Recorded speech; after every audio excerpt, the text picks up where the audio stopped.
ይሄንን ነው ዓለም በሆነ ወቅት በበዝባዦች እጅ ወደቀችና ከዚያም ትናንሽ በዝባዦችን ተላላኪ ያደረገች እየፈለፈለች ቀጠለች።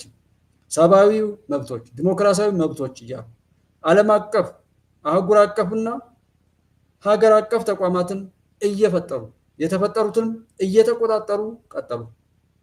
ሚዲያ፣ ሃይማኖት፣ ቴክኖሎጂ፣ ምርጫ፣ እርዳታ፣ ፍርድ ቤት፣ ፖለቲካ ወዘተረፈ ማለት ሌሎችንም እኔ ላለመገደብ ነው። ሌሎችንም ለበጎ የተቋቋሙ ነገሮችን ተቆጣጠሩ። በእነዚህ አካላት ተያዙ። የሚፈልጉትንም ስማቸውን አስቀምጠው በውስጣቸው ግን የነሱን ክፉ ተልኮ ማስፈጸም ጀመሩ። ቸክ ማድረግ ሚዲያ ምን ያደርጋል? ሃይማኖት ምን ሆነ? ቴክኖሎጂ ምን ሆነ? ምርጫ ምን ሆነ? እርዳታ፣ ፍርድ ቤቶች ላይ እንደዚህ፣ ፖለቲካ ወዘተረፈ። ሌላው ከመጀመሪያው የማይገባቸውን ነገር በማይገባ አካሄድና መንገድ ነውና ያዙት። ከዚያም ከያዙት ከማይገባቸው ስህተት ሰርተው ወንጀል ፈጽመው ከሰሩት ነገር ላይ ላለመውረድ ሲሉ ከትናንሽ የብልግና ወራሾቻቸው መሰሎቻቸው ጋር ሆነው መልካም ነገሮችን ሁሉ እያጠፉ እያረከሱ እያበላሹ ቀጠሉ። በጎ ነገር ገና ሲታሰቡ እንዲጠፉ፣ በጎ ያሰቡትን ሰዎች በሚፈልጉት መልኩ እንዲጠለፉ አደረጉ። የትኛውም ቦታ ኢትዮጵያ ውስጥ ያላችሁ ፖለቲከኞች ትግል ላይ እንደዚህ ነገሮችን አውቄ እሄዳለሁ የምትሉ ሰዎች ምንም ያክል ነገሮችን በኢኮኖሚ በሀሳብና በአመለካከት ኢትዮጵያዊ መሰረት ይዛችሁ ካልተነሳችሁ ወይ ገንዘብ የሚሰጣችሁ ወይም ሀሳብ የሚሰጣችሁ በሆነ ነገር ላይ እሱ የጠለፋችሁ ሰዎች የእሱ መጫወቻ አድርጎ ነው የሚቀጥል። ሌላው እንደ ኢትዮጵያዊ መስራችሁ እንኳን ብትፈጠሩ ያንን መስሎ ገብቶ ትግሉን መጥለፍ። ባህራ መሬት ነፃ መሬት ወጥቷል ያላችኋቸውን ሰዎች ደብረጽዮንና የሞተው ህወሓት ምናልባትም ገብተው እንታገለዋለን ያላችሁትን ነገር ሊጠልፉባችሁ ይችላሉ። የትኛውም ቦታ ላይ ምንም ነገር ስታስቡና ምን ስትሉ ያሰባችሁት ነገር ለፍሬ ይበቃ ዘንድ ጠላፊዎች፣ አስመሳዮች እናንተ መስለው እናንተን የሚያጠፉ ሰዎች እንዳይመጡና እንዳያበላሹት ለማድረግ ምን ትሰራላችሁ? ቢኮዝ በዓለም ላይ ያለው ነገር በሙሉ በዚህ መልኩ እየተጠለፈ ስለሚቀጥል በጎ ነገሩ እንዳለ ሆኖ ገብተው ይጠልፉታል። በቃ ሰው ሊሞት ነው ብለዋቸው ያወሩና የሚገል ወይም የሚሞት ሰው እንኳን ቢጠፋ ሄደው ራሳቸው ይገላሉ። እነሱ ያሉት ከሚቀር ጀስት በዛ አይነት መልኩ ያለች ዓለም እንደሆነችም ማወቅ ነው። ለራሳችን ዋጋ መስጠት ምንጊዜም እናሳካዋለን እንዳልነው ድል መሰረት ነው። ለራሳችን ዋጋ መስጠት፣ ሁሉም ሰው ለራሱ ዋጋ ይስጥ። ያ ለሱነቱ ወይም እፈልገዋለሁ አድርገዋለሁ ላለው ነገር መዳረስ መሰረት ይሆናል። እኔ ሰው ሆኜ እኔ ባለሁበት ለምን ሰው ይሞታል? ለምን ሰው ይራባል? ለምን ሰው ይፈናቀላል? ለምን ሰው ይሰደዳል? ለምን ሰው ይታመማል? ለምን ሰው ችግር ውስጥ ይገባል? እኔ ሰው ሆኜ እንደ ሰው እየሄድኩ አስቡት። እኔ በሃይማኖት የሚሆን በምንም ይሄ ሁሉ ዳንኪራ የሚመታው ብዙ ለፍላፊ ባለበት ሀገር ላይ ያ የሚለፈልፈው ሰው የሚለፈልፈውን ነገር እኔ እንዲህ ሆኜ እንዴት ሰው ይራባል? እንዴት ሰው ይሞታል? እንዴት ትውልድ ከትምህርት ቤት ይከለከላል? እንዴት ከሀገሩ ይፈናቀላል? እንዴት እያለ እንዲጠይቅ ነው። ሶስት መሰረታዊ ነገሮች የመጀመሪያዎች ብናይ አባትና እናት ወይም ወላጆች የመጀመሪያው መሰረት ናቸው። እኔ አባት ሆኜ የዚህ ልጅ የዚች ልጅ የነዚህ ልጆች አባት ልባል ነው ወይ? የኔ አባትነት ምን አስተዋጽኦ አለው? የኔ እናትነት ምን አስተዋጽኦ አለው? ልጆችን በማሳደግ መጀመሪያው ችግር ለመፍታት ስለሆነ እያወራን ያለው። አለዛ ቤት ውስጥ አሻጥርን፣ ጥላቻን፣ ክፋትን ሲወርስ የኖርን ልጅ ከ30 ዓመት ከ25 ዓመት ከ20 ምናምን ዓመት በኋላ አቃንዋለሁ ብሎ ማለት ነዚንግ ፌዝ ነው የሚሆነው። ስለዚህ እናትና አባት የኔ አባትነት የኔ እናትነት ምን ዋጋ አወጣ? እኔ የምወልደው ልጅ የምወልዳት ልጅ ለዚች ሀገር ገጸ በረከት መሆን አለባት። የሰዎችን ችግር የምትፈታ የሀገርን ችግር የምትፈታ ስሜን የምታስጠራ አይነት ብሎ ማለት እንጂ ለሀገር በሽታ ለሀገር ሸክም የሆነ ትውልድ መፍጠር የለብንም። ይሄንን በተለይ በአማራ ክልል አንዳንድ ቦታዎች የማየው ልጁን ልጆቹን ነው መናገር የማይችለው አባት እናት። ልጆቹን ሲነግራቸው ሲያስጠናቸው የቆየ ነገር አለ። አሁን እንዴት አድርጎ ፊታቸው ቆሞ ይምከር? ረፉ እንዴት ይበላቸው?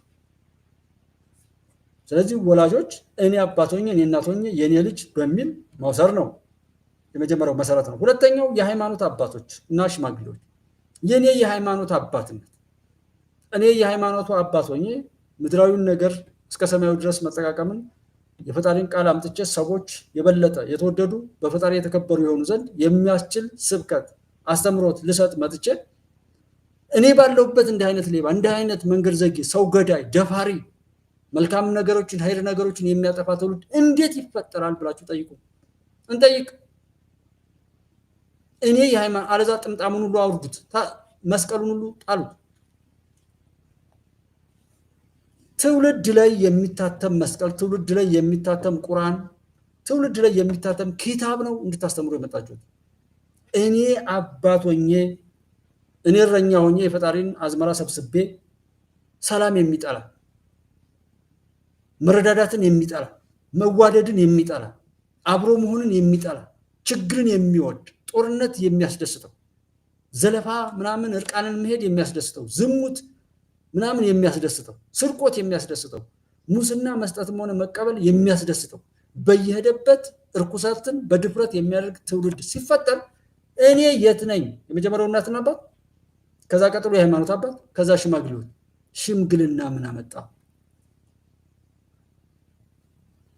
እኔ ያስተማርኩት ትውልድ መስቀል ይህን ግድንግድ የሚያካክል መስቀል አንተን ብለው የሚያስተምሩ ልጆች እኮ የሚያሳፍሩት የሃይማኖት አባቶችን ቄሶችን በዛ አካባቢ ላይ ያሉ የሃይማኖትን ሰዎች ነው።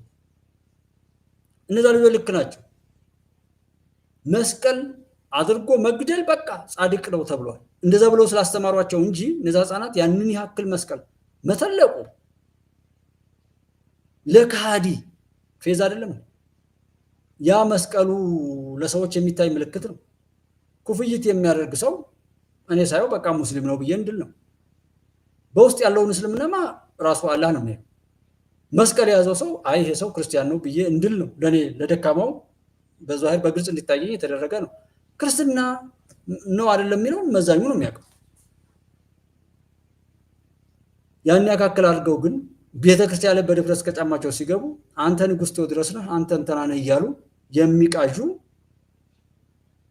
እግዚአብሔር በትዕግስቱ ስለተዋቸው ብቻ ያሸነፉት መስሏቸው የሚመጻደቁ ቀሳውስት ናቸው። ይሄ ሁሉ ሽርሙትና፣ ይሄ ሁሉ ዝሙት፣ ይሄ ሁሉ መገዳደል፣ ይሄ ሁሉ እብሪት፣ አንደበቱ መግራት የማይችል ትውልድ በዚህ ልክ ተፈጥሮ ፍርድ ቤቶች ላይ ያለ መካካድ፣ ይሄ ሁሉ የሙስና ወንጀል አለ የምንለው ችግር ሁሉ እኮ ሃይማኖቱ አለ ቢባል ይኖር ነበር። የት አለ ፍሬው? ለሚተረክ ለሚወራ እኮ አይደለም የምንፈልገው ሃይማኖቱ። እግዚአብሔር የሚፈልገው እሱን አይደለም፣ ሰዎች የሚፈልጉት እሱን አይደለም። የለም ቢባል ይሻላል። የሰውን ክፉ አመል የማይገራ ህግ የማያስተካክል ሃይማኖት።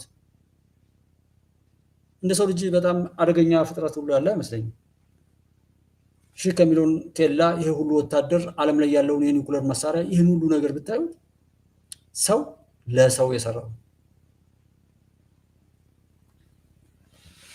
አሁን በካሜራ በቴክኖሎጂ በምናምን እንላለን። ሰውነት ከፈረሰ በኋላ ቴክኖሎጂ እንዴት ነው የሚከታተለው? በየሰፈሩ የፈለገው ካሜራ ቢጠመድ ካሜራው ወይ በመብራት ወይም ካሜራው እንዴት እንደሚሸውድ እሱ ይማራል። እንዴት ሰው እንደመጥቀምና እንዴት የእሱን ሰውነት ዋጋ ለማውጣት የሚያስችል ትምህርት ነው እንጂ የማይማረው እንዴት ለበጎ የተመሰረቱ ነገሮችን የእሱን የረከሰ ነገር እያዋረሰ ጥፋቱን ለመፈጸም የሚያስችለውን አጋጣሚ እኮ ይሄዳል። ለምን ሰው አንሰራ? በህግ አምላክ ቢሉት ህግ የሚያፌዝ በምንም አይነት መልኩ ሊያዝ የማይችል ትውልድ የፈጠርነው አብረን ነው። ወላጆች፣ የሃይማኖት አባቶች፣ የሀገር ሽማግሌዎች። ከዛ ሶስተኛው ቤዚክ መምህራን ብዙ ድርሻ ያላቸው ነው። አንደኛ ማድረግላቸው አንደኛ የሃይማኖት አባቶች ወይም ሽማግሌዎች፣ አባትና እናት ወይም ወላጆች ወይም መምህራንና የአካባቢ የጸጥታ ኃይላት። የጸጥታ ኃይላት ማለት ሚሊሻ በሉት ፖሊስ በሉት በአካባቢ በሰፈር በቀበሌ በምን ላይ ያሉ ልጆች ልጅ ሆነው የሚያድጉበት እውነት ላይ ያሉ እነዛ የጸጥታ ኃይላት የመጀመሪያውን ደረጃ የመጀመሪያውን የማፈር ደረጃ መውሰድ አለባቸው። ከወሰዱስ መናደድና ማቆም አይደለም፣ ለማስተካከል መስራት። ከቆጨን ሌላ ነገር ውስጥ መግባት አይደለም፣ ያ ነገር መልሶ እንዳይመጣ መስራትን ነው መላበስ ያለበት። ስለዚህ መምህራንና የአካባቢ የጸጥታ አካላት ወይም ማህበረሰቡ ይሄ ልጅ አለባበሱ ልክ አይደለም፣ ቀደም ሲል በነበረው ልጆች ካጠፉ የከሌ ልጅ ነው የከሌ ልጅ ነው የሚባል ነገር የለም። ሲያጠፋ ያየው ሰው እርምጃ ይወስዳል፣ ይቀጣል፣ ይገርፋል፣ ይመክራል።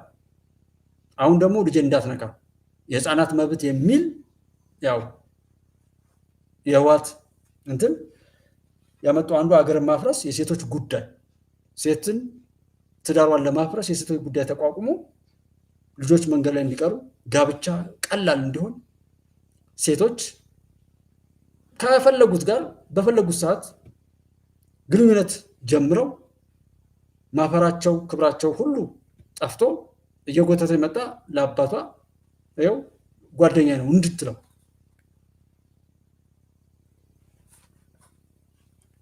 ከዛ አቀለልን ማለት ነው። ሰው ሲያገባና ሰው ሲወለድ ለምንድን ነው ያን ያህል ዳንኪራ የሚመታው? ትዳር ክቡር ባይሆን ያ ሁሉ ጭፈራ ያ ሁሉ ዳንኪራ ምን አስፈለገ? ሰርግ ለምን አስፈለገ? ዋጋ ባይኖረው ኖሮ ያን ያህል ጭፈራ ባላስፈለገ ነበር። አረከስ ነው፣ ስሜት አጠቃል፣ ሁሉንም ነገር አላላ ነው። ለኛ ጥሩ መሆን፣ ለሰው ልጆች በጎነት፣ ለሰው ልጆች አስተዋይነት፣ ለሰው ልጆች ስኬታማነት ተብለው የተሰሩ ነገሮች ሁሉ እንዲፈርሱና እንድንፈርስ ነው የተደረገው። ህጉን በተውነው ቁጥር እኛንን የምንፈርሰው እኮ ህጉም አለ፣ ላከበረው ይከበርበታል። የሃይማኖቱም ቃል የትኛውም ቦታ ላይ ያከበሩት ይከበሩበታል። ጽድቅን የሚፈልጉ ይጸድቁበታል። ሃይማኖት ሀገር መንገድ ለኖረበት ነው። ሀገርም ለኖረበት መንገድም ለሄደበት ሃይማኖትም ለተጠቀመበትና በዛ ለተረማመደበት ነው። ምንድን ነው ስናደርግ የቆየ ነው ብዬ የምጠይቀው? ብዙ ሰው ፍርድ ቤት ላይ ሙስና አለ፣ ንግድ ላይ እንደዚህ አለ፣ ኬላ ላይ እንደዚህ አለ። ከየት ነው የመጣ ያ ሰው? ትምህርት ላይ መኮራረጅ ምናምን። ህግን እናክብር እውነትን እናገር ሲባል እኮ እኔ እኮ አሁን እዚህ 1 ዓመት ከምናምን እያወራው ነው። በቃ አብራችሁን ያላችሁ እውነት የምትወዱ ቢረዝም ምን ቢልም የህንድ ፊልም 3 ሰዓት ያህል በሸር ላይ ሸር በተንኮል ላይ ተንኮል የደራረበ የሰዎችን ህይወት እንዴት ማጥፋት እንደሚችል የሚያስተምሩ የቃና ምናምን እና ሌሎች ፊልሞችን ሰው ያያል። ኢትዮጵያዊ ፊልሞች ተስፋ የሚያስቆርጡ ከልቅሶ ላይ ልቅሶ የሚያሳዩ። እኔም ማውራው ያለ ወቅቱ ስለሆነ ነው። ሰው በብደቱ ላይ እስከ ጥፋት ለመሄድ ወስኗል። ግን የጠፋ ነው ሌላ ጥፋት ላለመጨመር ዛሬ ላይ ሀቀኛ ሰው ቢገኝ ነው መገረም ያለብን። የትምህርት ስርዓቱ ላይ ወረቀት የሚሸጥ ወረቀት የሚገዛ፣ ፖሊሱ ሚሊተሪውን የሚያከራይ ክላሹን አከራይቶ ዝርፊያ የሚፈጽም፣ ማህተሞች በየቦታው እንዳሸን ይፈሉበት፣ ደረሰኙ ማንኛውም ዛሬ እኮ ጽንፈኛው ፋኖ ምናምን ደረሰኝ ቆርጥላቸዋል። መታወቂያ ስንት ነው? በህጋዊ መልኩ በተለያዩ ቦታ ላይ አላገኝም መታወቂያ። ዛሬም እኮ አለ። ክብሩን ጥሎ ረግጦ አጥፍቷል። ነውሩን ራሱ ላይ ቆልሎ እያከበረ በነውሩ ላይ ሲሄድ አያፍርም። ስንት ብር ነው የምትሰጠኝ ይላል። የሚሰጠው አያፍርም፣ የሚቀበለው አያፍርም። ተለማምደነዋል። ሱስ ባህል ሆኗል። የሀገር ሱስ፣ የሲጋራ ሱስ፣ የጫት ሱስ፣ የመጠጥ ሱስ ምናምን ነው አሁን አገር እያፈረሰ ያለው። የወሬ ሱስ፣ የጥላቻ ሱስ፣ የማፍረስና የመፈራረስ ሱስ፣ የምቀኝነት ሱስ፣ የገዳይነትና የተገዳይነት ሱስ በየትኛውም ቦታ ላይ የኔነትና ራስን ለማጥፋት የእሳት ራት አይነት ሁነት ሱስ ሆኖታል። ሰውን ካላማ፣ ሰውን ካልገደለ፣ ሰውን ካላገዳደለ፣ ሰዎችን ካላጣጣለ የሱ ስኬት የማይታይ አብሮ መቆም እንደ ነውር፣ እውነትን ማውራት፣ እውነትን መስማት፣ እውነትን መኖር እንደ ኃጢአት እንደ ሐራም የሚቆጠርበት ትውልድ ላይ እኮ ነው ያለው። ይህን የምናገረው ወዶ ውሎውን እንዲጠይቅ ነው። ሰው ራሱን ሰው መጠየቅ እና መሪዎች ይህ እንግዲህ መሪዎች ያው መምህራን ይህንን ካደረግ መምህራን፣ የአካባቢ የጸጥታ አካላት ወይም ማህበረሰቡ ያንን ነገር ባለቤት ብሎ ማለት ዛሬ እኔ እንድኖር ያላደረገኝ ሰው ለሀገር ሸክም መሆን አይቀርም። ተባብሮ ሰውን ከህይወቱ ከትዳሩ ከማጎሳቆል መቆጠብ አለብን። ትዳር ለማፋታት ተደራጅቶ በተለይ የባልና የሚስት ቤተሰቦች ወይ የሚስት ቤተሰቦች ወይ የባል ቤተሰቦች ትዳር እየበተኑ ያሉት አሁን እኛ ሀገር ውስጥ ቤተሰብ ናቸው። የልጆቻቸውን ትዳር የሚበትኑ ቤተሰቦች አሉ። ዛሬ ቸክ ማድረግ ትችላላችሁ። ዛሬ ሲያጭበረብር ድንግጥ አይል የኔ አይደለም ብለን እየተው ነው ያየነውን ማንናገርም። መንግስት እንዲኖረን ከፈለግን እያንዳንዱ መንግስት ሆኖ ፑሽ አድርገነው ገፍተነው ማድረግ የሚገባን እኛን ግዴታ ተወጣን። መንግስት አልኖርም ማለት እንደው ብናዝን እንኳን በፊቱ ባናጭ እግዚአብሔር ይቀጣዋል። ግን ማንም ሰው ያየውን ተናገር ቢባል አይናገርም። ኮል ሴንተሮች ሲቀመጡ ሴቶችን እየደወለ እዛ ያነሱት ሰዎችን ሲሳደብ ሲሳለቅ የሚውል 994 951 እንደዚህ የሚባሉ ኮል ሴንተሮች ላይ የተዘረጉ ነገሮችን በባለቤትነት ተጠቅሞ በዚህ ልክ የጎደለውን ለመጠየቅ እንትን ከማለት ይልቅ የለም። አሁንም መንግስት ላይ እንደ መንግስት የተወሩትን ይዞ መንግስት ለመተቸት ሳይሆን መንግስት ያወራውን ጠማሞች አጣመው የሚያወሩት ሲሰማ የሚውላለ። ዛሬም እስኪንታገለው ጥሩ ነገር እንውደድ፣ መጥፎ ነገር አንስማ። እኔ በጣም ስናደድ በተለያየ ቦታ ላይ አሰስ አደርግ የማየው ነገር ካናደደኝ የፈጣሪን አቅም ለማየት ከሱ ጋር ለመግጠም የሚያስችለኝን ሰርች አድርጌ ዩቲዩብ ላይም ከሆነ ቪዲዮ ከፍታለሁ። ለምሳሌ እግዚአብሔር ሲቆጣ የሚያደርገው ነገር ፈጣሪ ሲቆጣ እንዴት እንደሚያደርግ እሱን እያየው ከሱ ጋር ገጥማለሁ። አሊያም ደግሞ እሱ የፈጠረው ለምሳሌ የዩኒቨርስ ፕላኔቶችን ምናምን የፈጠረበትና አንድ ፕላኔት ምን እንደምታክል በዛ ታሪክ